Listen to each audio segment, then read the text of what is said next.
It happened in the middle of my brother's wedding reception. Music playing, cameras flashing, guests laughing, until my father's hand cut through the air and landed square across my face. The sound echoed through the ballroom, sharp and humiliating. 300 guests turned to watch as my cheek burned, my heart pounding so hard it drowned out the music. My wine glass shattered on the floor. For a few seconds, no one spoke. My mother froze, eyes wide, while my brother's new wife looked horrified. Then, like a switch flipped, the whispers began. Dad stood there, red-faced and trembling, yelling about disrespect. All because I'd refused to move from my seat, a seat he claimed was reserved for family only. I was family, but not in his eyes. Not anymore. I felt my whole childhood collapse in that moment. Years of biting my tongue, staying small, and trying to earn even the smallest bit of his approval. All of it meant nothing.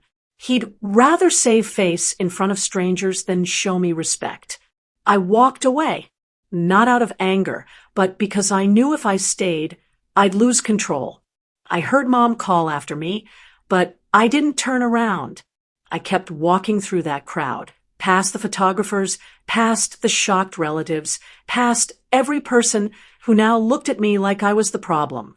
Outside, the night air was cold and quiet. I could still hear the muffled music from inside, laughter resuming as if nothing had happened. My face throbbed, but the deeper pain wasn't physical. It was the realization that my father's pride meant more to him than his child's dignity. I sat in my car, staring at the steering wheel, shaking. Part of me wanted to disappear, but another part, buried under years of humiliation, finally woke up.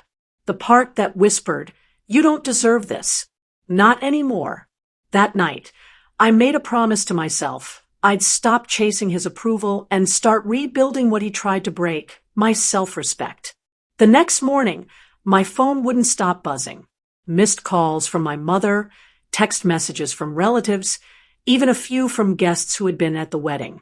I didn't answer any of them. My face was still sore, but what hurt more was the humiliation that replayed in my mind every few minutes, the sound of the slap, the gasps, the way no one stepped in. By noon, I finally picked up when my mother called again. Her voice was low, careful. "Your father didn't mean it. He was just emotional." I almost laughed. "He hit me in front of 300 people, Mom. That's not emotion, that's control." She went quiet. Then came the same tired plea I'd heard my whole life. "Please don't make this bigger than it is." I hung up. For the first time, I didn't feel guilt for standing up for myself. I felt a strange kind of peace. It wasn't loud or triumphant, just quiet clarity, like finally seeing through fog that had been there for years. I moved out of the family home that week, packed my things, left my keys on the counter, and didn't say goodbye. The silence that followed was heavier than any argument we'd ever had. My dad didn't reach out, and I didn't expect him to. Pride was his armor, and I just walked out of his command. Weeks passed. I buried myself in work. I'd been freelancing as a wedding photographer for years, ironically capturing happy families. But that slap had changed something in me. I started shooting differently, focusing less on posed smiles and more on genuine emotion.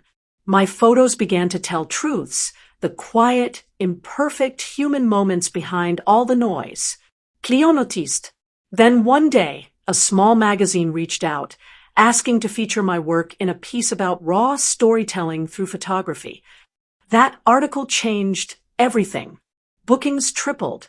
Within months, I was running my own small studio downtown. My photos hung on real walls, not just in digital galleries. I was building something real, something no one could slap out of me.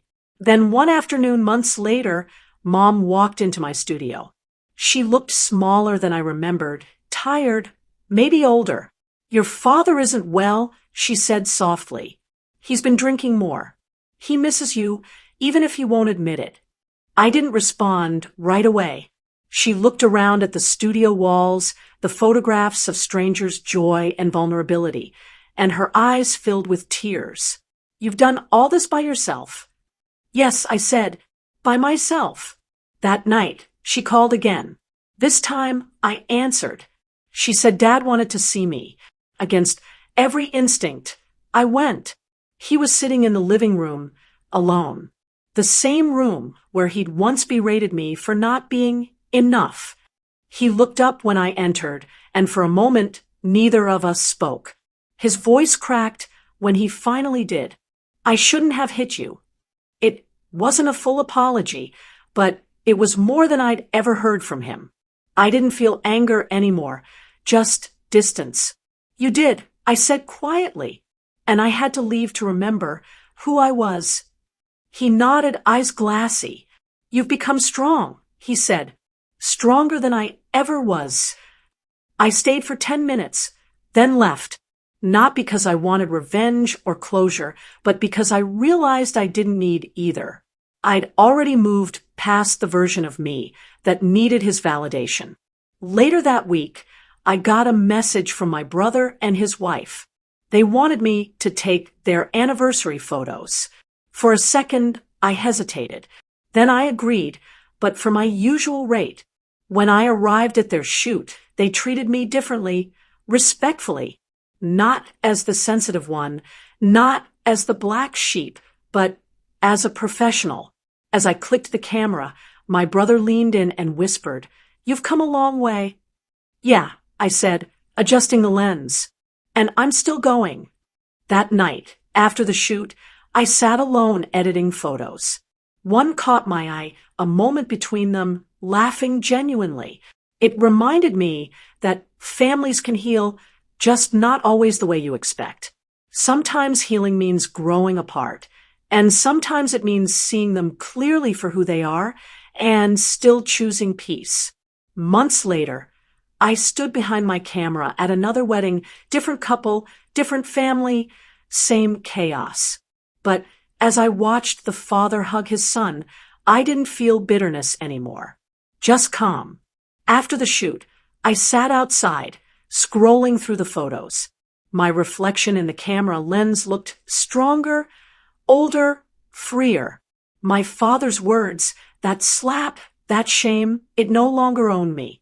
It had pushed me toward a version of myself I might never have found otherwise.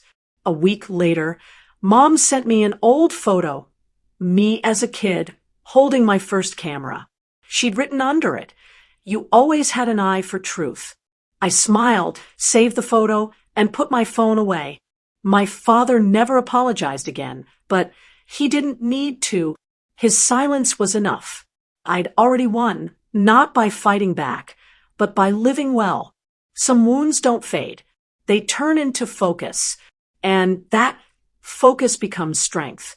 If you've ever been hurt by the people who were supposed to protect you, let this be your reminder. You don't need revenge to win.